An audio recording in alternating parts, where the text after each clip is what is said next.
Do you want to listen to a little bit of Right Said Fred to get pumped up for this recording? Fucking Mari? Okay. All right. Introduce us because I can't. I'm going to talk so much shit about Mari. I'm just going to let you off the chain. Just like...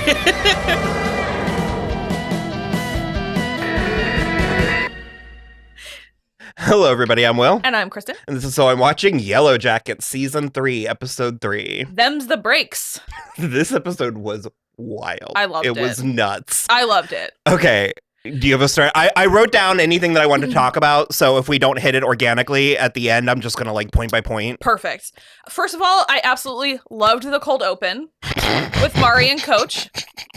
Just like literally the funniest thing I've ever seen. And then at the end, it is like there's a Bob's Burgers episode where that exact same thing happens. They just bear mace each other. It is so funny. My favorite is when it comes back and he's like, so what exactly was your plan? And she was like, I don't know. I was just kind of winging it. No notes, to be honest. I just love how worthless she is. So worthless. The other thing, too, okay, so because I want to talk about Coach and Mari a lot, because it was like kind of a big thrust of the episode.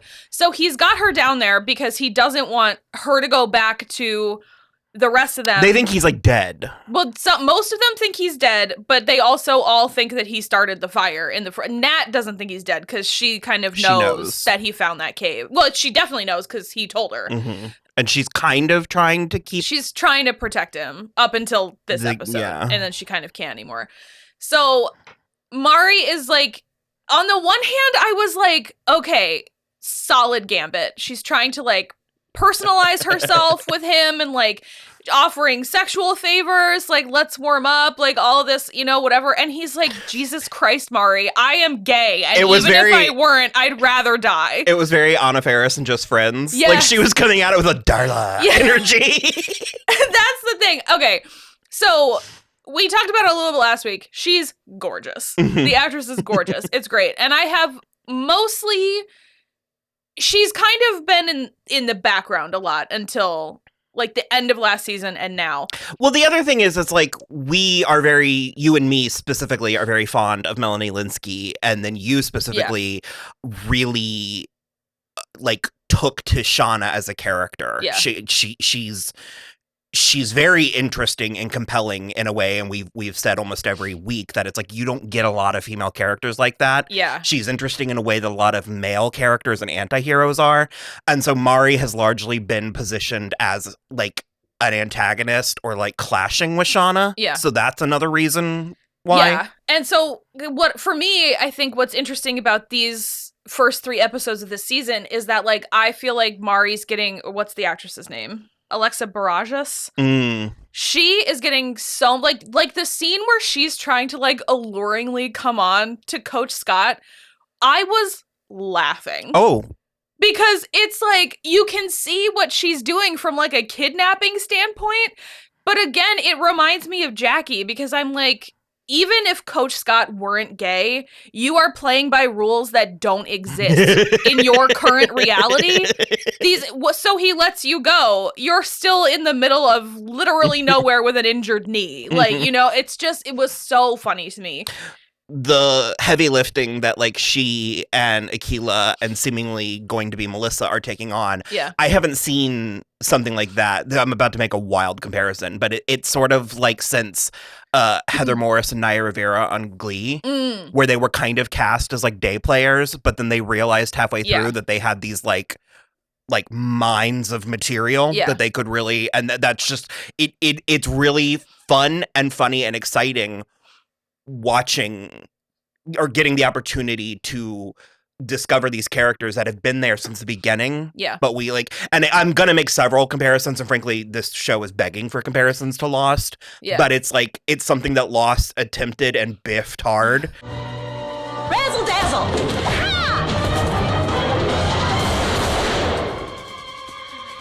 To like flesh out background characters. Yeah. Well, yeah.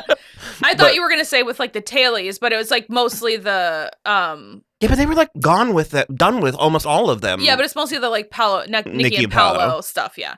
But this, you're right, is really good because first of all, Mari has definitely been there since the beginning, and Melissa and Akilah were in the background a lot of season 2. And so having them come a little Well, Akilah had the mouse, right? Akilah had so the mouse. she was like getting material in season 2, but yeah. But yeah, I like that they're pushing them a little forward. I also am absolutely delighted by the way that teen Lottie is totally floundering. Like, it is...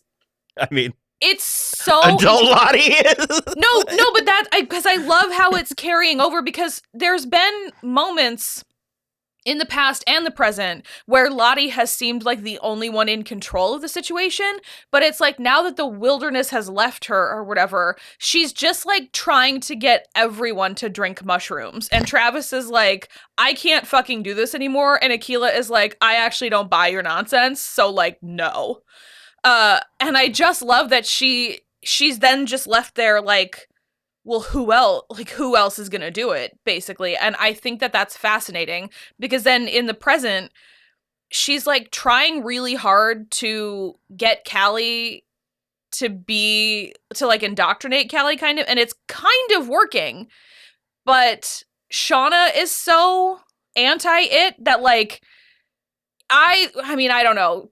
Callie was able to have like a whole ass affair with an adult cop last season, so maybe she'll manage to like keep hanging around Lottie. But if I were a kid, if I were Callie's age, like 17, and some crazy woman that my mom got lost in the woods with when she was a teenager was like, it wants Callie, I would be like, goodbye. Like, we don't need you here. She's so alluring. She is. Simone Kessel and adult Lottie. Yeah. And frankly, even I think Courtney Eaton is fantastic as teen Lottie. And she very much has this, like, she knows she's a priestess. Mm-hmm. Like, she knows that. She's just trying to figure out which god she serves. Well, or it's like not even that. It's like she knows which god she serves because it's the wilderness. But I think the issue is she can't find any acolytes. Nobody is willing to follow her down this path to madness at the moment. And so, because Van But they are sometimes, because again, we get to the, like, crazy, like, dream sequences towards the end. And when they finally get to the classroom one, which I'm sure we'll talk about, but she's the teacher. Like, they do keep placing her in positions of authority. And I have something to say about the symbolism in that scene as well. Because Lottie, what's her condition? She's bipolar. Yeah. Well, okay. They think that her parents thought she was bipolar, so they put her on bipolar meds, but like, it was pretty clear that she was like legitimately a seer, kind of like because she basically kept them from like their car crashing or whatever. And that's the thing. But her parents like wouldn't allow, like, yeah. That's the thing that gets me about Lottie and this show is they give us just enough that I'm like, I don't know, maybe she is. Like she's right just enough times to warrant taking her seriously. Or seriously enough that you can't outright dismiss it. And you are right. She's in a little bit of a rut right now. Yeah. Well, teen Lottie's definitely in a rut, but and adult Lottie is like, again, I think crazy. I think she could go back to the purple people. I don't believe her. I think she told Shauna she had nowhere to go so she could get Callie. Like, that's what I think. Because she gave Callie the heart necklace off screen too. Yeah. So Shauna just sees it on her and has a really intense, like the most probably intense emotional reaction we've seen from adult Shauna. And she was like, where did you get that? And adult Shauna has murdered a man. In pretty cold blood. Yeah. She just freaking stabbed him. She like was not, she was like upset, but not this kind of upset. So she's like, where did you get that? And Lottie's like, I gave it to her. And she's like, why do you have it? Why would you give it to my child? To which Lottie says, it doesn't mean what you think it means. It's what they would put on the girls they were sacrificing. So what does Lottie think? Like, what does that mean that it's not? I don't know. What's so interesting to me, especially about teen Shauna, is that like within all her anger, it's mostly grief, because Lottie is using the death of her best friend and the death of her baby as like momentous like parts of this weird religion she's trying to craft. And so I think all of this is just like obviously bringing that back up. And I think for the most part, Shauna can just be like, well, Lottie's crazy, like whatever. Sure, she can stay here for a night, but like then she's got to go. But as soon as she sees that necklace, it brings back all the stuff where it's like, we put that necklace on the girls that we hunted down in winter. Like, why did you give that to my child? But also, that's just what we, the audience, have gleaned from what we've seen. Yeah, we assume. And that's a place that I find this show actually very riveting. Yeah. And that's also another place that I will compare it to Lost is I'm having a hard time deciding what I think matters. Yeah. Because it's like the scene where Lottie and Callie are shopping and Lottie basically shoplifts for Callie. But because Callie had the bag. And so I was like, well, Lottie, you can't do it. But then leave her in the position, the vulnerable position. And so part of me is like, okay, so is this scene just character informing? Or does any of this mean something? Because it was a very vividly red dress. Well, okay, so I think, which I feel like is a color in this show. I think it's a couple things because there is the stuff from season 1 where Lottie admits that she used to steal from TJ Maxx and then return it and just get TJ Maxx bucks. Okay. And so I was like, so she's got like a kind of a klepto streak. And so I appreciated that. And then also I think, to go back to your point about how alluring Lottie is, I think Callie's very taken with her, and I think a huge part of it is because she's so different from Shauna that she's like, how did the same thing happen to you and you came out of it so differently? I think that's part of it. I think also there's aspects of like Callie wanting to feel a lot more grown up, which also calls us back to her having that relationship with the cop in season 2. And so the red dress is kind of like a symbol of that as well, like, because it's like a sexy red dress, too. It's got like a gold neck thing, so you know it's backless. And it's just, Because Lottie also, adult Lottie specifically, reminds me of Marina from the L Word. And it's because it's specifically that line where Eric Mabius is like, you're beautiful, Marina, and beauty forgives a multitude of sins. She was beautiful. And I mean that not in a wholly superficial, like it's not just like you're pretty, it's like there is something about you that draws people to you, and it is like a moth to a flame for a lot of these people. Well, and it's like pretty people can get away with a lot, and so that's a part of it as well. I don't know, I find it fascinating. I absolutely don't fault Shauna for the way she reacted, like ripping the necklace off of Callie's neck and everything, because I do think that in addition to being like annoyed, well, because she's also had a very trying day with Misty. So like in addition to being annoyed about that and annoyed about Lottie in general, and then finding this Jackie's necklace on her daughter when she thought it was like lost in the wilderness, but somehow Lottie had it, it's just like too much, and she finally like let her have it. I loved it. So good. Did we finish with Mari and Coach? I just like can't stop thinking about them bear macing each other. It's just so funny to me. There's like multiple things happening though, because they're hearing the screams as well. And it's like, I wrote down the words because it's very like the captions. It says growling, howling, screeching. And there's also like chittering, and there's like a digital noise.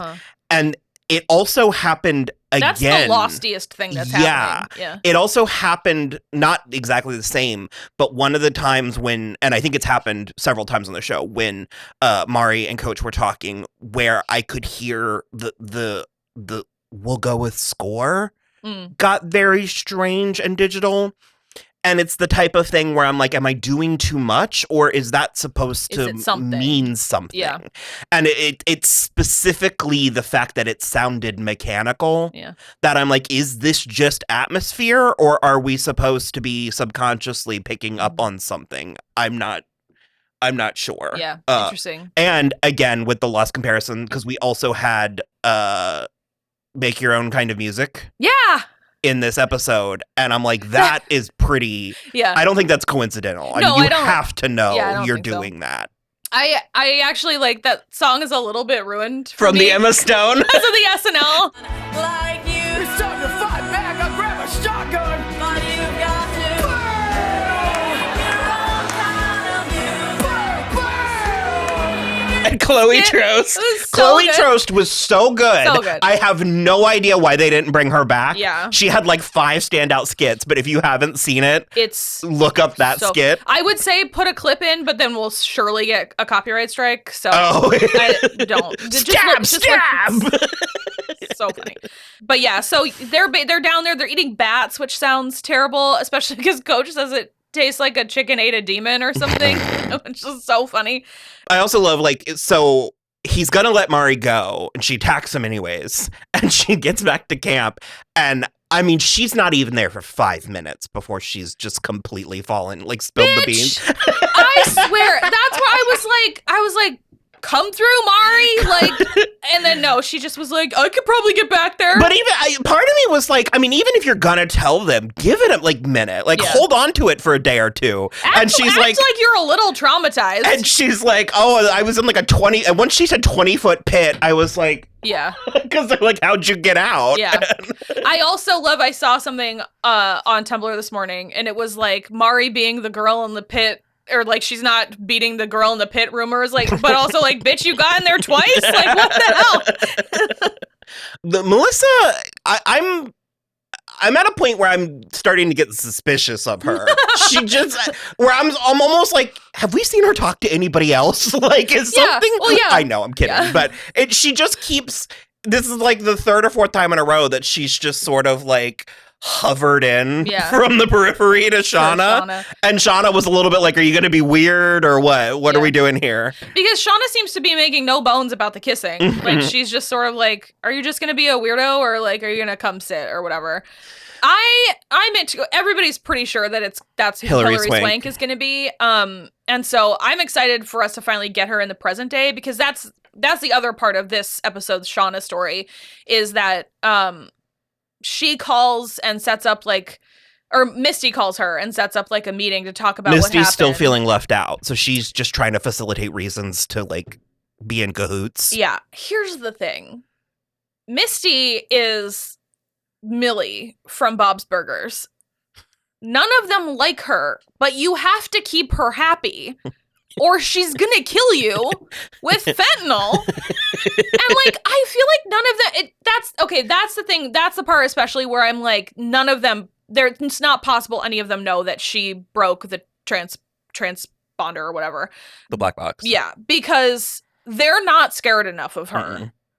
And that's another place where but they know she knows how to dismember and get rid of a body. They know that she killed the reporter. Like, they know all this stuff. That's and they're one of the still places not scared enough. That the plotting of the show is so fascinating, because only we, the audience, know that. But it's like she's a wild card within a wild card. Yeah. Like, the show is full of people who we know are capable of like crazy things, but us, the audience. So it's like when Shauna's brakes go out, that very easily could have been Misty. She pulled a similar stunt with Natalie, you know, and we know that she'll selfishly do these things even at her own peril. But I don't think that was Misty. But no, I'm just I think saying, it was Melissa. Yeah, but I'm just saying, it's like, you can't count anything out. It's similar to where, like I was talking about with the sound effect, where I'm like, is this just atmosphere, or am I supposed to be seeing, like, taking something from this? Yeah. I'm also afraid something's going to happen to Caligula. She's not paying enough attention to him. Well, I mean, he almost got his neck wrong in season 1. Mm-hmm. Also, they do know that she killed Jessica. Mm-hmm. Yeah, okay.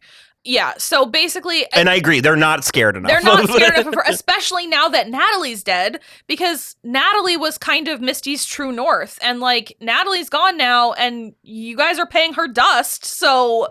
What do you expect is going to happen? And now she's like, she's also doesn't have Walter anymore because she kicked him out. I'm sure she's going to call him to come back or whatever, but she kicked him out, and... You know, Van and Ty are just like an island under there. Speaking of the L word, this is hauling the shit out of each other. This is Bet and Tina all over again. I'm like, oh, here we go. It's a little spicier. It's a little spicier than that, just because you only watched 1 season of the L word. I feel like I watched. Did you? Two or three. The only reason I say that is because I think Van is like more caustic than anybody on the L word. Lauren Ambrose, that's what I was trying to think of. Okay. So they are not even in the same universe as Misty right now. So Misty really has Lottie and Shauna won't give her the time of day, and Lottie's crazier than Misty. So like, it's not gonna is just not going to work out. So we can talk about Ty and Van, because Van's cancer is not metastasizing anymore, and it could be she said something like partial remission. Yeah. And Ty is immediately like, well, the waiter's dead. It's definitely between him and Nat. I think that's why. And Ty is in it in a way that she was never in it in the actual woods so far. She's just she's like, oh my God, that's the dog scared the shit out of me. I watched her wander in. But Ty is like, that's definitely what it is. It's the wilderness. We have to like obey it or like do whatever. Yeah. I mean, there also were 2 references to shows. They were watching Pee-wee's Playhouse. Yeah. And Mari brought up Eureka's Castle. I loved Eureka's Castle. She didn't say it by name, but no, I was that's one of those things where I'm like, that has to, again, even if it's just tone or atmosphere, they're not accidentally dropping these things. Yeah. I know how writers' rooms work. Yeah.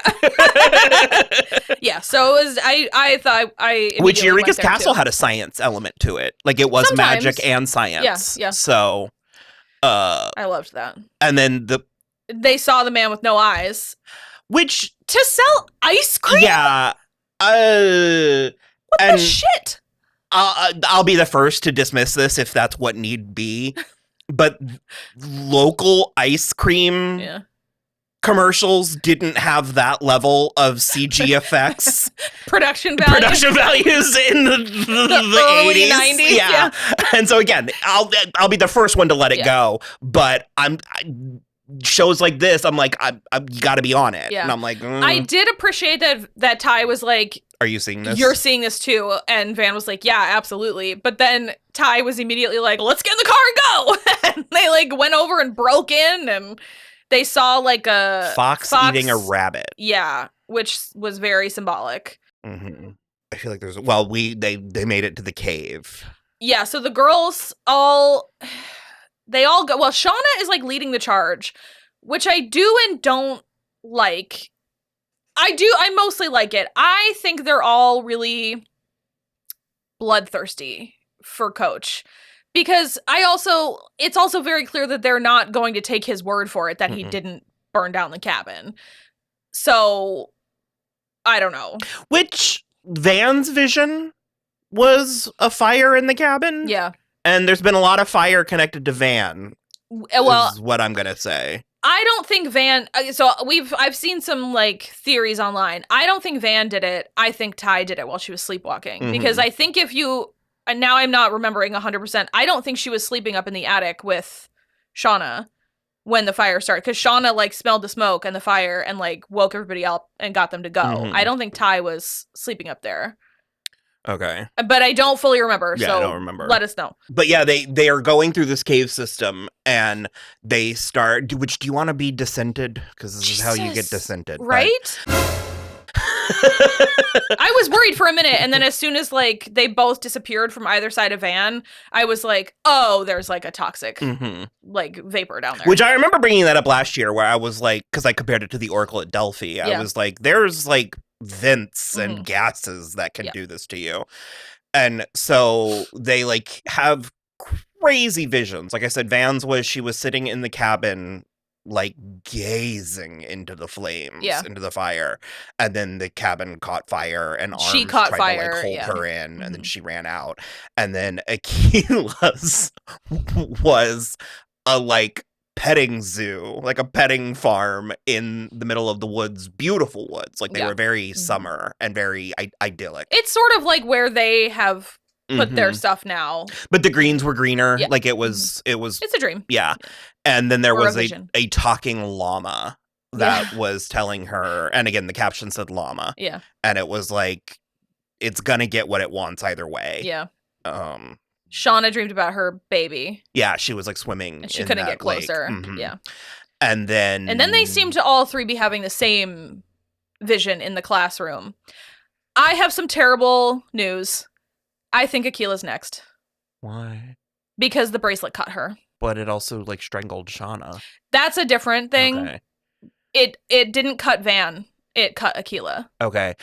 Well, I think that was weird. Also, Jackie Ella Purnell. Yep. I love it. We need it Always. every season. But it's this weird urban legend that like they banned them in schools because a kid slapped their wrist one time and slit their wrist. There's and no it's way like that's true. Precisely. It bothered even when I was the like ones that are legit made out of metal and don't have a coating on the Yeah. outside, there's no way. But even when I was 8, I was Yeah. like, no. You had to have been trying. And so I thought it was crazy that they did that. And Yeah. so I was like, is that like an homage, or is it just because that was in the air in the 90s? Like I think it's more of a foreshadowing. Yeah, and it had the runes on it. Yeah.